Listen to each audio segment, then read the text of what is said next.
You know, I got a good start, and I settled in behind Josh, who I knew was going to be really, really fast because of his pace in practice. And it seemed everybody else in the race, except for Josh, absolutely he loved the conditions. And you know, when he said in qualifying, after Alex and I had said about how sketchy it was and how we couldn't get a feel for the bike, he was like, "Yeah, my bike feels real good, and I'm really, really enjoying riding it, and I can slide the thing when I want to on the way in, on the way out." I was thinking, you gotta be serious. You can't be serious.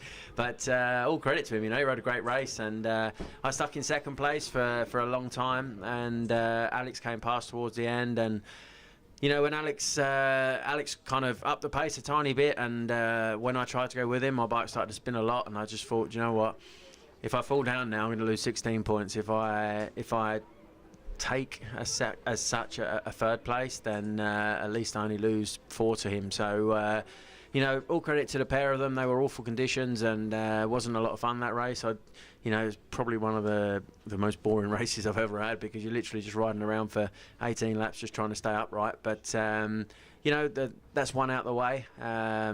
We're still well in contention, and yeah, hopefully tomorrow will be dry, and you know, we can give everybody a proper show. After qualifying, I was a little bit worried, and at the start of the race I had some pretty big slides, but as the track dried up a bit, it actually helped me a bit. My bike worked a lot better. I don't know if it was a little bit hard for the full wet, but the bike felt pretty good, and the speed was good, and yeah, it's like Shay said, it is a little bit hard to enjoy that race. And when I was sat behind him, I had a couple of slides. I thought, oh, if I crash and sort of give the championship to him, I'll be really upset. But then the last sort of 6-7 laps, I felt a little bit better. I dug in, and obviously it's basically level pegging going into tomorrow. But yeah, it's nice to go into the last day of the year with a chance still, and I'm going to enjoy tomorrow and do my best. And this time tomorrow night, we'll be either crying or smiling, one of the two, or getting drunk with Shaky. That's probably that anyway.